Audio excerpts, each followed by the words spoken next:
কিছু ঘণ্টাৰ পিছতে য'ত কাইলৈৰ পৰা যি শ্ৰী শ্ৰী দুৰ্গা পূজা আৰম্ভ হ'ব কালি মানে ষষ্ঠী কিন্তু আমি এতিয়া উপস্থিত আছোঁ এখন বিশেষ পূজা মানে বিশেষ বুলি কিয় ক'লোঁ তেখেতসকলে জনাইছে যে প্লাষ্টিকবিহীন যি ৰভা বনাইছে কোনো প্লাষ্টিকৰ ব্যৱহাৰ নাই আৰু ইয়াত সকলো বাঁহ আৰু থলুৱা সামগ্ৰী যেনে বাঁহ যি আপোনালোকে পিছফালে দেখিবলৈ পাৰিছে যে বাঁহৰে তেওঁলোকে খুব সুন্দৰকৈ সজাইছে। এইখন হৈছে বাৰোৱাৰী শ্ৰী শ্ৰী দুৰ্গা পূজা। এইখন হৈছে ফৰেষ্ট অফিচ নলবাৰী।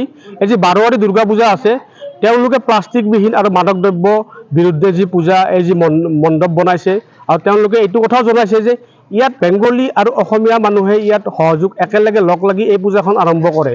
এইবাৰ তেওঁলোকে 18 বছৰত ভৰি দিলে এই বেংগলী আৰু অসমীয়া মানুহে যি এইখন পূজা এটা সম্প্ৰীতিৰ কথা দেখুৱাইছে যে নলবাৰীৰ এই ফৰেষ্ট অফিচৰ যি বাৰোৱাৰী শ্ৰী শ্ৰী দুৰ্গা পূজা ইয়াৰ পৰা যে তেওঁলোকে এই কথাটোও কৈছে যে যিখিনি পুৰুষ মানুহ আছে যি পুৰুষ মানুহৰ কাম হৈছে কি তেওঁলোকে বজাৰ কৰা বিভিন্ন বাহিৰা কামবিলাক কৰা কিন্তু এই গোটেই 5 দিন এই 5 দিন মহিলাসকলে ভিতৰত কাম কৰিব তাত পুৰুষৰ কোনো কাম নাথাকে য'ত মহিলাসকলে যি ধৰণে পূজা অৰ্চনা কৰিব তেওঁলোকে সেই পূজা অৰ্চনা অকল মহিলাই ভিতৰত কৰিব পাৰিব পুৰুষে কোনো কাম কৰিব নোৱাৰে দেৱী দুৰ্গা প্ৰতিষ্ঠা কৰালৈকে আৰু দেৱী বিসৰ্জন দিয়ালৈকে আচলতে এইখন সেইকাৰণে বিশেষ বুলি কোৱা গৈছে য'ত আপোনালোকে দেখিবলৈ পাব অসম টাইমৰ স্ক্ৰীনত য'ত এই পূজাখন যি প্লাষ্টিকবিহীন এইখন হৈছে নলবাৰীৰ মানে বিশেষ পূজা য'ত প্লাষ্টিকবিহীন য'ত প্লাষ্টিকৰ কোনো সামগ্ৰী ইয়াত নাই।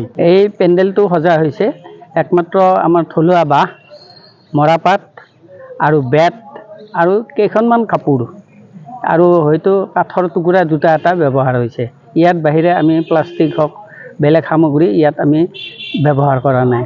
আনকি যিখিনি ইয়াত ৰং কৰা হৈছে এইখিনি অৰ্গেনিক ৰঙেই দিয়া হৈছে। আমি ইয়াত হানিকাৰক ৰং যিটো আমি সেইটো ব্যৱহাৰ কৰা নাই। এই পূজাখন আমি আৰম্ভ কৰিছিলোঁ মানে আজিৰ পৰা 18 বছৰ আগত তেতিয়াৰ পৰা এই পূজাখন কণ্টিনিউ হৈ চলি আছে আৰু সেই দিনৰ পৰাই আমাৰ ইয়াত বসবাসটো অলপ বেলেগ ধৰণৰ কিছু সংখ্যক বেংগলী মানুহ কিছু সংখ্যক মাৰৱাৰী মানুহ আৰু কিছু সংখ্যক অসমীয়া মানুহ আছে। ইয়াৰে ভিতৰত অসমীয়া আৰু বেংগলীখিনি আমি আটাইয়ে লগ হৈ এই পূজাখন কণ্টিনিউ কৰি গৈ আছোঁ। ইয়াতে ধৰক বাহিৰা কামবোৰ যেনে বজাৰ সমাৰ কৰা পেণ্ডেল পাতি সজোৱা হাবি জাবি এইখিনি আমি পুৰুষসকলে কৰোঁ। বাকী পূজা সংক্ৰান্তীয় যিখিনি কাম সেইখিনি মহিলাসকলক দিয়া হয়। তেখেতসকলে যথেষ্ট ধৰ্মত থাকি বা ধৰ্মীয় ৰীতি নীতি পালন কৰি পূজাখিনি তেখেতসকলে কৰে।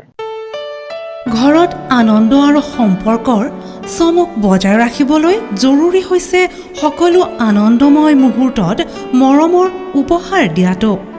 সেইবাবে মধুশ্ৰী জুৱেলাৰ্ছে আনিছে সকলো ৰঙীন ক্ষণৰ বাবে বিশেষ গহনা। হীৰাৰে হওক সোণৰে হওক বা ৰূপৰে হওক শ্ৰেষ্ঠ ডিজাইনছ আৰু হলমাৰ্কযুক্ত গহনাই ৰাখে সম্পৰ্কক নিখুঁত।